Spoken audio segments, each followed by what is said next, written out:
តើអ្នកចង់ឲ្យបទពិសោធន៍និងជំនាញរបស់អ្នកត្រូវបានទទួលស្គាល់ជាផ្លូវការឬទេការវិតម្លៃទទួលស្គាល់ជំនាញពីមុន OPL អាចជួយប្រែក្លាយបទពិសោធន៍និងជំនាញដែលអ្នកមានពីមុនឲ្យក្លាយទៅជាលិខិតទទួលស្គាល់ជាផ្លូវការបានដោយសន្សំសំចៃពេលវេលានិងថវិកាក្នុងការសិក្សាព្រមទាំងទទួលបានឱកាសការងារល្អនិងប្រាក់ចំណូលច្រើនជាងមុនតើបងប្អូនត្រូវត្រៀមខ្លួនដូចម្តេចខ្លះដើម្បីចូលរួមធ្វើតេស្តវិតម្លៃទទួលស្គាល់ជំនាញពីមុនវីដេអូណែនាំស្ដីពីដំណើរការនៃការធ្វើតេស្តវិតម្លៃទទួលស្គាល់ជំនាញពីមុនការផ្សាយអគ្គិសនីបងប្អូនអាចចុះឈ្មោះស្នើសុំធ្វើតេស្តវិតម្លៃទទួលស្គាល់ជំនាញពីមុនចាប់ពីថ្ងៃជូនដំណឹងនេះតទៅ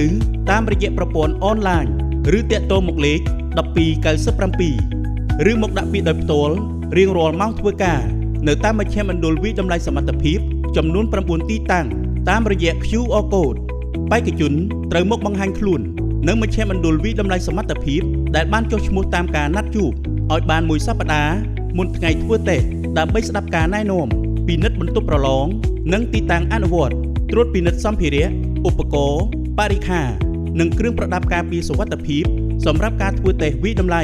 និងផ្ទៀងផ្ទាត់ព័ត៌មានដោយភ្ជាប់មកជាមួយនៅឯកសារចាំបាច់មួយចំនួននៅថ្ងៃធ្វើតេស្តជំនាញបេក្ខជនត្រូវមកដល់កន្លែងផ្ដល់ព័ត៌មាននៅមជ្ឈមណ្ឌលវិតម្លៃសមត្ថភាពឲ្យបានយ៉ាងតិច1ម៉ោងមុនពេលចាប់ផ្ដើមទៅធ្វើតេស្តវិតម្លៃដោយភ្ជាប់មកជាមួយនៅសាលាកាបាត់ឯកតជនដើម្បីផ្ទៀងផ្ទាត់ព័ត៌មានផ្ទាល់ខ្លួនពេលបេក្ខជនទៅដល់ទីតាំងអនុវត្តតេស្តជំនាញអ្នកវិតម្លៃសមត្ថភាពនឹងផ្ដល់នូវឧបករណ៍បរិក្ខារនិងសម្ភារៈដែលចាំបាច់ផ្ដល់ការណែនាំអំពីបទបញ្ជាផ្ទៃក្នុង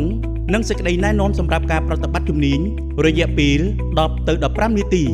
បន្ទាប់មកទៀតបេក្ខជនត្រូវពិនិត្យនិងផ្ទៀងផ្ទាត់សម្ភារៈឧបករណ៍និងបរិក្ខារដែលមជ្ឈមណ្ឌលវិតម្លៃសមត្ថភាពបានរៀបចំជូនតាមបញ្ជីដែលមានក្នុងវិញ្ញាសាប្រតិបត្តិ15នាទីមុនពេលចាប់ផ្ដើមការអនុវត្តជំនាញបេក្ខជនត្រូវអនុវត្តវិញ្ញាសាប្រតិបត្តិការផ្សារអគ្គិសនី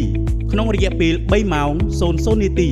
ដែលអ្នកវិតម្លៃសមត្ថភាពនឹងពិនិត្យនិងផ្ដល់ពិន្ទុដោយស្របតាមលក្ខខណ្ឌវិនិច្ឆ័យនៃការប្រតិបត្តិដែលបានកំណត់តាមកិច្ចការប្រតិបត្តិចំនួន7ដូចខាងក្រោមកិច្ចការប្រតិបត្តិទី1បេក្ខជនត្រូវជ្រើសរើសនិងប្រើប្រាស់គ្រឿងប្រដាប់ការពារសុវត្ថិភាពជាមុនសិនរួមមានមួកសុវត្ថិភាពផ្សាររបាំងផ្សារកញ្ចក់ថ្លានិងកញ្ចក់ខ្មៅវ៉ែនតាម៉ាស់អាវអៀមស្បែកស្រោមដៃស្បែកស្បែកជើងសុវត្ថិភាពនិងឆ្នុកត្រចៀកកិច្ចការប្រតិបត្តិទី2បេក្ខជនត្រូវអានគំនុះប្លង់សម្អាតកន្លែងអនុវត្តការងារត្រួតពិនិត្យផ្ទៃតុផ្សារនិងត្រួតពិនិត្យសញ្ញាប្លង់កិច្ចការដើម្បីដំណើរការប្រតិបត្តិការងារកិច្ចការប្រតិបត្តិទី3បន្ទាប់មកទៀតបេក្ខជនជ្រើសរើសសម្ភារៈដែលត្រូវប្រើប្រាស់កំឡុងពេលអនុវត្តនិងដាច់បន្ទះព្រមទាំងធ្វើការធ្វើតេស្តម៉ាស៊ីនផ្សារតម្រូវចរន្តផ្សារកិច្ចការប្រតិបត្តិទី4បេក្ខជនត្រូវផ្គុំដំឡើងកិច្ចការដំណរនិងចាប់ផ្ដើមធ្វើកិច្ចការទៅតាមស្ថានភាពផ្ទៃ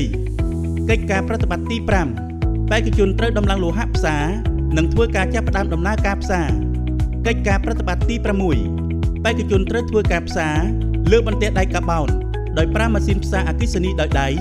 SMAW និងប្រើប្រាស់ធូប SMAW 111កិច្ចការប្រតិបត្តិទី7បេក្ខជនត្រូវបន្តអនុវត្តផ្សារធ្នេបំពេញនិងអនុវត្តផ្សារធ្នេសម្រេច